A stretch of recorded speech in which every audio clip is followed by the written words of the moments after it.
Buenos días. Mire, sobre este tema de la aprobación del presupuesto 2013, sin duda alguna seguimos con el problema de que no tenemos los detalles.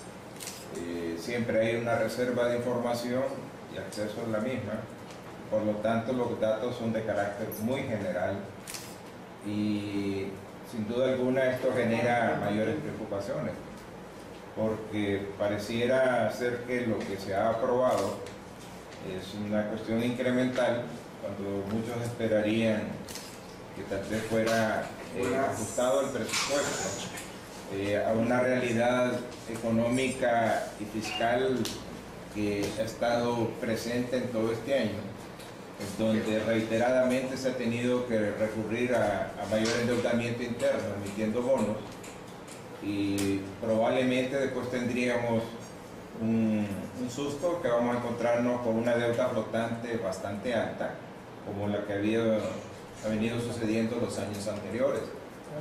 Que es una historia que no se manifiesta inmediatamente, pero que tiene repercusiones posteriores, en el sentido siguiente, porque solo se está reconociendo como endeudamiento interno lo que ha sido emitido con bonos, pero hay una serie de temas que están latentes ahí, que son deudas, que no han sido puestas en nivel de bonos y que finalmente después generan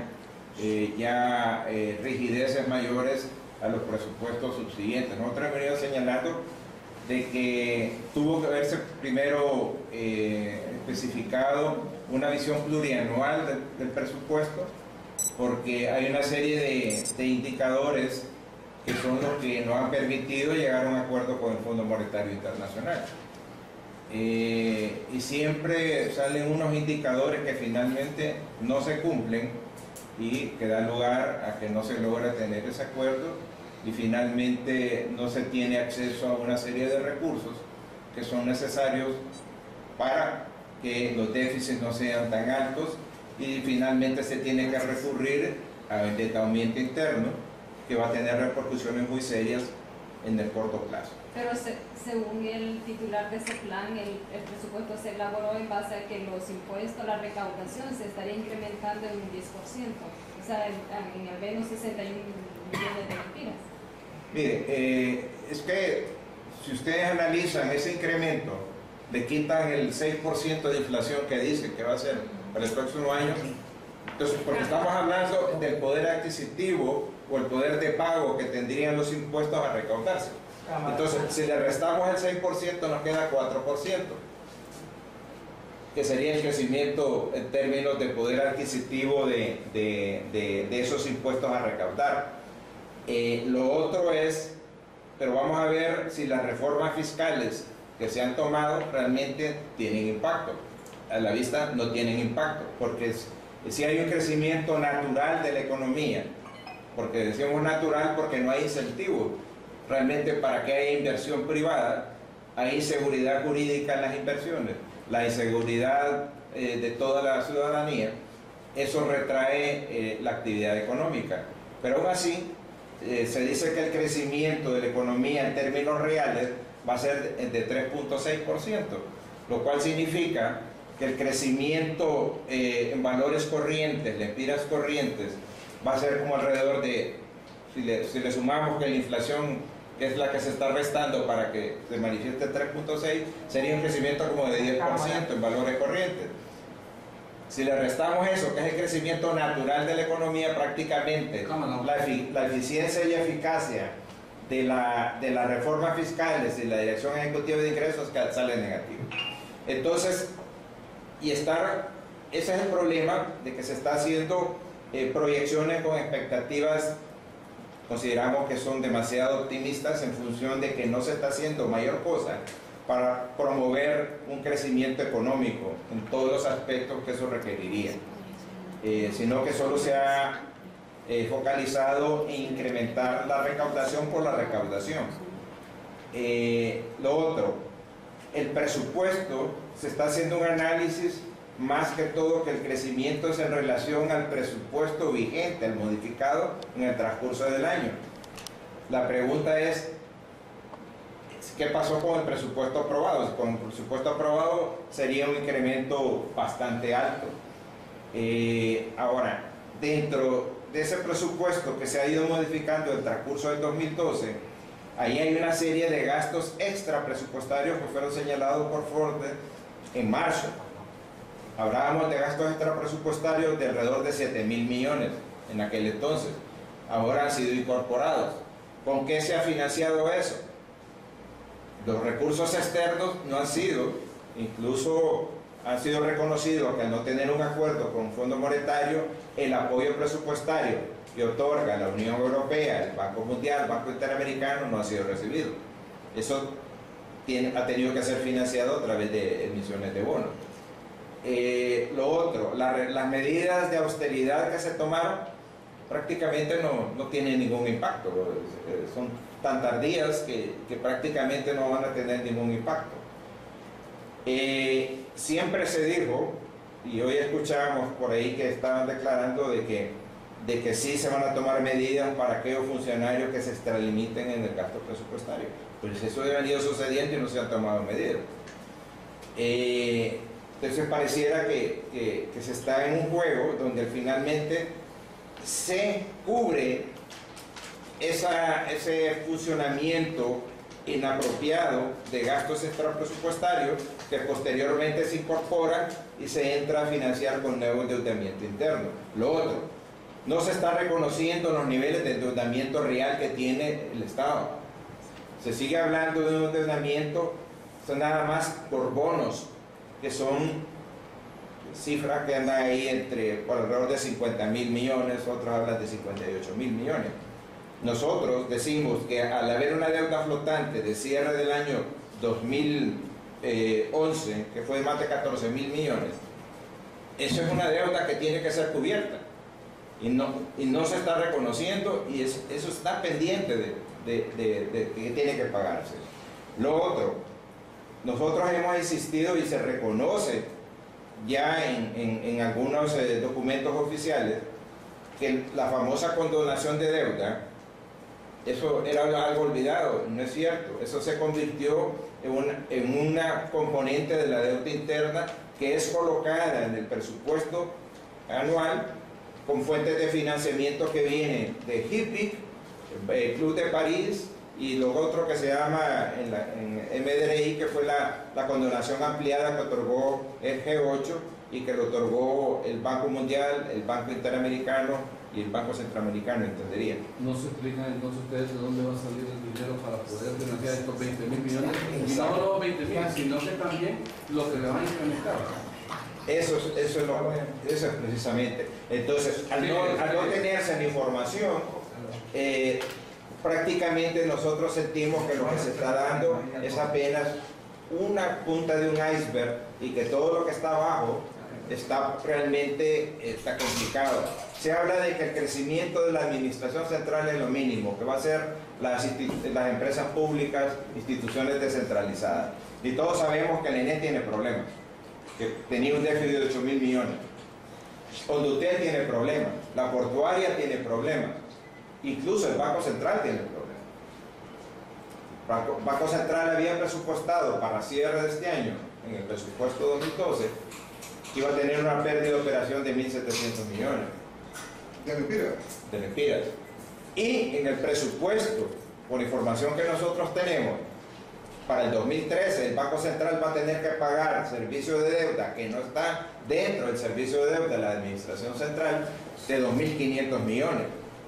¿De dónde lo va a sacar el Banco Central si el Banco Central no hace operaciones como cualquier banco que maneja cuentas de ahorro, que hace operaciones de cartas de crédito, etcétera, y que cobra ese tipo de servicios financieros?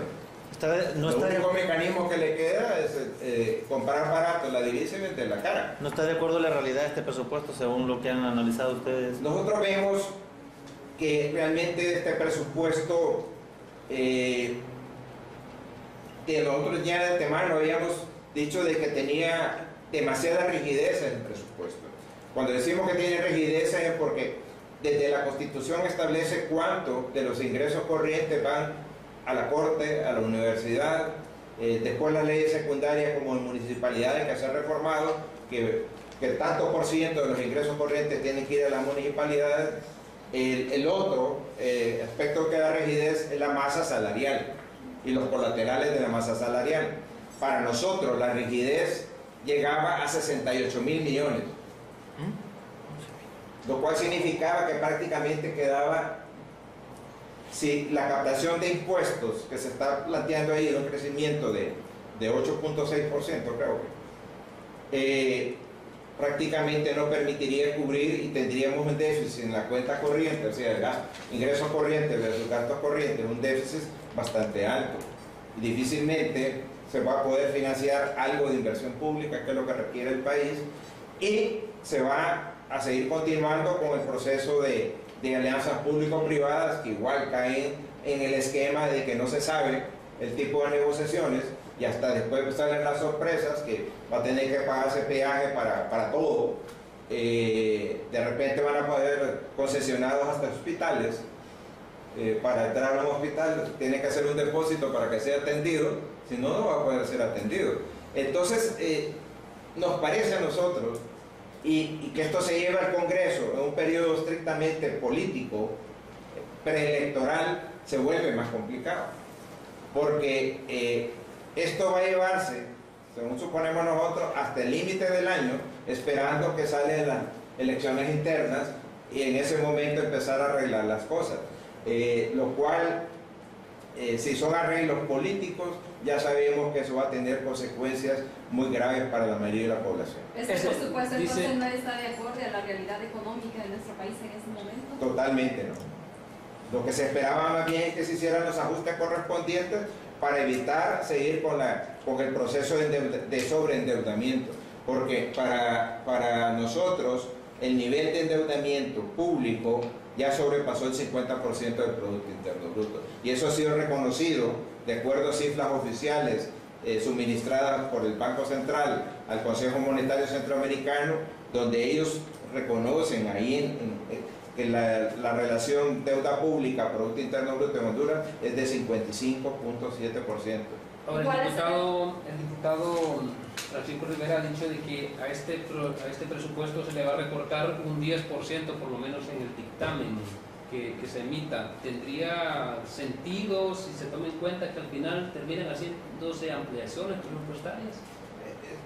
Lo que volvemos, se va a hacer juego político del presupuesto, y entonces el Congreso va a tomar esa decisión, pero posteriormente permiten los incrementos, porque vamos a entrar el año 2013 en un proceso estrictamente preelectoral que va a llevar a ese tipo de situaciones. Lamentablemente, y aquí no tenemos los que quieren llegar a asumir los máximos cargos del país, que o no entienden el tema, o simplemente se hacen de la vista gorda y viendo, después cuando nos toque vamos a ver cómo arreglamos la cuestión. Pero es una manera bastante irresponsable, porque al final las cargas van sobre toda la mayoría de la población. Porque aunque se diga que los impuestos van a ser sobre las empresas, etc., al final es trasladado vía precios al consumidor. Y si hay un proceso de desajuste fiscal, eso trae devaluación. Quien paga las consecuencias de eso es la mayoría de la población, y principalmente aquella población o que no tiene ingresos o que tiene un ingreso fijo, que lo que hace es perder poder adquisitivo de su ingreso, y vía devaluación e inflación se está sintiendo y se va a sentir más grave. Don Ram, al ejecutar este presupuesto con falsas expectativas, entonces se avisoran nuevas cargas o impuestos para el pueblo hondureño en este caso. Mire, el problema que va a tratar de evitarse eso por cuestiones políticas. Entonces se va a recurrir al endeudamiento interno. Incluso, si ustedes miran declaraciones recientes de la gente de la IVA, están preocupados, porque ya no hay capacidad de absorción de tanto bono, y se están cubriendo compromisos de la administración central con distintos lados, entregándole bonos, porque no hay liquidez. Y eso, al final, cuando se contabilice todo eso, se va a encontrar de que los niveles de endeudamiento son bastante altos que van a repercutir sobre los presupuestos futuros. Por eso nosotros insistimos sobre la necesidad de tener un presupuesto plurianual que recoja todo ese tipo de elementos para poder hacer las proyecciones de manera adecuada. Porque si no se ha dado a conocer, el presupuesto plurianual con todos los elementos que sustenten esas proyecciones a futuro. Estamos a tiempo de hacer modificaciones, de rectificar. ¿Qué cosas, qué posibles soluciones se tendrían o ya es demasiado tarde? No, se pueden hacer si de esto se aprueba hasta finales del año. ¿Qué se debe hacer según su criterio? Tiene que hacerse una revisión más a profundidad. Volvemos, al final las decisiones son tomadas sobre la balanza del elemento político preelectoral. Puntualmente, los ajustes que se le deberían de hacer al presupuesto, ¿cuáles deberían de ser? Puntualmente. Bueno, si insistimos que hay gastos muy altos en distintas instituciones, incluso instituciones que no tienen ningún impacto en los indicadores económicos y sociales y por lo tanto deberían de tomarse las medidas del caso. ¿Qué instituciones? Bueno, yo creo que en este sentido el Ministerio de Planificación, una de sus funciones principales es esa. Ya dicen ellos que tienen un mecanismo de estar monitoreando todas estas cuestiones y ellos perfectamente saben qué instituciones, con qué el nivel de presupuesto que tienen, qué impacto tienen en los indicadores que son de carácter social y económico. Y con eso deberían de ser los ajustes. ¿Cuánto sería un presupuesto? ¿De qué monto? Un presupuesto sostenible para la realidad económica de Honduras, que andaría entre cuánto, entre los 100.000 millones, cuánto más realmente es sostenible de acuerdo a nuestros ingresos y nuestra capacidad de endeudamiento. Ese es un tema que prácticamente nos permite establecer de que un presupuesto como el del 2012, donde se ha incrementado prácticamente 10.000 millones, esos 10.000 millones no son sostenibles, ni siquiera esos 10.000 millones. Si ya prácticamente había un déficit presupuestado con lo que se había aprobado y con los problemas de que no se logró un acuerdo y por lo tanto no se tuvo acceso a cierto tipo de recursos externos, se tendrían que haberse hecho los ajustes. No se puede estar pensando que en el camino se van a ir arreglando las cosas. ¿100.000 millones sería sostenible según su criterio? Bueno, decir una cifra yo diría, pero un parámetro claro que se buscaba de que el déficit no debería sobrepasar el 2.5%. ¿Y eso equivaldría a tener un presupuesto de cuánto? Bueno, no tengo a la mano, pero esa era la meta que se pretendía en el 2010. Sí. Llegar a tener un déficit presupuestario de 2.5. Y para nosotros este año se va a cerrar con ese nivel de gasto presupuestario. Va a llegar, si incorporamos la parte de gastos sin imputación, probablemente a un 4.5% de déficit. O sea, que ustedes que este presupuesto va a ser sostenible solamente con más deuda interna si es que le quieren prestar más dinero, porque el mismo subsecretario de Estado ha manifestado que en el presupuesto no se contempla ingresos de organismos internacionales porque no se tiene claro si va a firmar o no con el Fondo Monetario Internacional. Bueno, con mucha más razón debería ser más austero el presupuesto, porque no se puede tener la presunción de que sí se va a contar con esos recursos. Porque el problema, y son bien claras las normas presupuestarias, usted no puede incorporar nada en el presupuesto si usted no tiene el financiamiento asegurado. Si son fondos externos, tiene que estar totalmente cubiertas todos los requisitos de desembolso para que pueda quedar en el presupuesto. Entonces, lo que se están pretendiendo decir es que en el transcurso del año 2012 se fueron cumpliendo y por eso se fueron ampliando el presupuesto, lo cual no es compatible con el flujo de recursos que se han recibido de fondos externos. Es lo que quiero ver.